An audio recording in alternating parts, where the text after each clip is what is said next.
Hello everybody, and in this video I'm going to be discussing and talking about how I ended up getting the 3 scars that I have. And I will start with the very earliest scar I ended up getting, and this was when we lived in our townhouse. It was an adjoined house. We lived there from the time I was in grade 1 to grade 3, and me and my sister were just walking up alongside the road. It was just after school. We were just on our way home, and there was this older boy on his pedal bike pedaling really fast. As we were walking in front of him, I could hear him behind us, so I just figured he would come off the sidewalk and go alongside the sidewalk and keep pedaling, but he plowed me down, like right over. I fell, hit my chin. Oh, there's the first scar I ever received.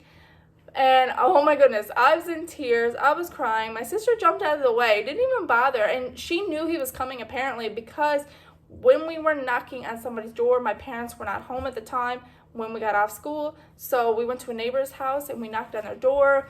My chin was like gushing blood. It was everywhere. Oh my goodness, I was freaking out because I was just in pain. And like I said, this was roughly, I was in grade 1 or grade 2 at this time, and oh, I was hysterical about the situation, and my chin was all cut up and hurting, and I mean, it was hurting so much. Even now, just thinking about it, I get like my skin crawls. But we knocked on that neighbor's door. I was there still continuing to cry. The little boy on the bike was long gone. He was like, yeah, okay, I'm not staying for this. I'm not getting in trouble or nothing. We knocked on the door and they answered, and my sister just said, she's like, yeah, I jumped out of the way, and this person ended up hitting my sister because she didn't jump out of the way. And I looked at her and I was like, if you knew he was coming and you jumped out of the way, why didn't you move me? I was like, nothing like fend for yourself. But she even said, when we were in the house, my sister even said she's seen the boy coming at us, and that's why she got out of the way, whereas I was completely oblivious to it, and I was continuing on just walking on my merry way, not making anything of it. And next thing I know, my face is face planted on the sidewalk and gushing blood. So they ended up just patching me up pretty well, putting a bandage there, and when my parents got home, they just, well, my mother and my stepdad, when they got home, they simply just asked, like, what happened? And I told them the story, and it's just really, really sad and tragic, because many years later, I found out, because on the news, this boy who became a young man in the construction industry was up on the mainland, and sadly, he fell from a building when working on it and passed away, and he was a husband to the one that actually, the neighbor that helped me. It was her and her mother who came rushing to the door and helped me. It just, talk about totally full circle. So this scar, like, definitely has a story.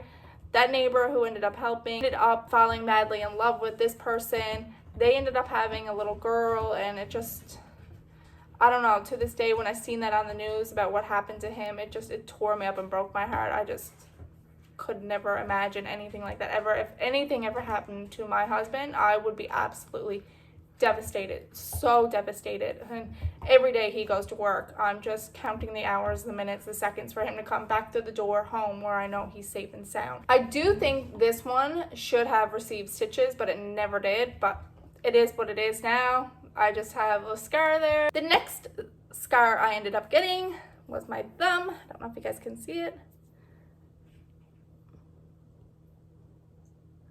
Don't know if you all can see it, but this was my next scar. You can really see when I turn my thumb. This one I should have gotten stitches for, but my parents were just never a fan of taking us to the hospital for certain things. I think, and I could be wrong, it's because my mother had a few incidents prior with social services and stuff coming to the house, and I even remember them coming one time to question me, and at school questioning me. I don't know, I guess just my mother then taking us to the hospital, she just was very wary of it and just cautious.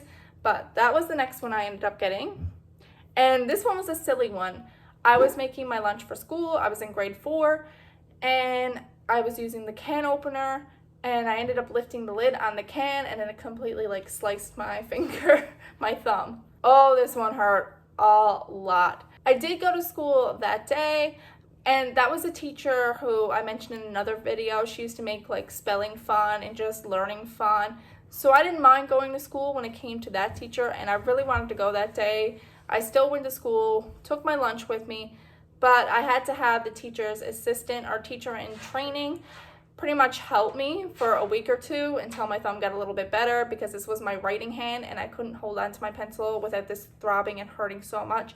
And you could literally, when this occurred, you could see the bone and stuff. Like, it was a deep, bad cut.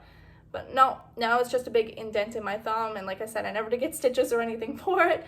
I just had to tough it out, still went to school. And like I said, just for a few days, I had the teacher's assistant helper. Well, it's not really a teacher's assistant, because he was pretty much like in training to become a teacher. He wasn't really a substitute teacher. He was just there with my teacher, watching everything she does. Yeah, so that was my second scar that I received. That was not fun. Then the final scar I received, it was on my forehead. Here's the scar right here. I don't know if you can see it. That one I ended up getting when I was in junior high. I was sitting on the stage in the gym. We were watching them play hockey, and they were playing hockey at the time with one of those rubber pucks, which was weird because normally they play with the rubber ball. They were all just pretty well tossed in a bin, the hockey balls and the hockey pucks. And like I said, they were both like a hard plastic. And I guess the guys just decided to take out one of the plastic pucks, and I guess they decided just to use one of the pucks versus one of the balls. And they were just having a game of hockey. I was just sat on the stage watching, and next thing I know, one of the guys took it and slapped it extremely hard, and boom, it smacked me so hard in the forehead I actually fell backwards and I blanked out for a second. And when I came to, I just looked around and I just felt my forehead, and I was like, okay, it's bleeding.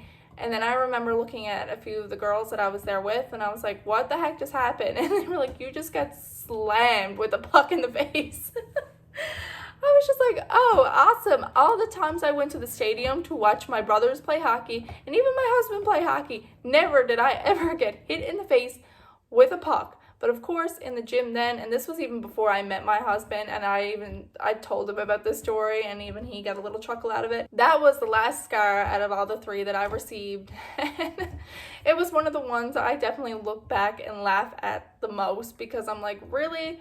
You were even paying attention? And I was paying attention. I don't know how I didn't like move out of the way or nothing. I just stayed stationary. And then this puck came flying at me and hit me in the forehead. It was my luck. And the crazy thing was, out of all the people on the stage, it hit me in the face. And that is the story today of how I managed to get the 3 scars that I have. Like I said, my earliest was the one on my chin, then I ended up getting one on my thumb, and the last one I ever gotten was the one on my forehead. If you like, just put down in the comments below if you have any scars, what they are, and how you managed to get your scar. That's the story of mine. Not overly exciting. It was nothing like stupendous or spectacular, but especially the can opener one. I was literally just opening up a can of food to put in my lunch and sliced open my thumb on it. That was kind of like the, really, you did that? I also look back at it. I'm in grade 4, in a rush for school, trying to get my lunch packed. I guess it is what it is. I hope you all have a wonderful day, and I'll see you again real soon. Bye now.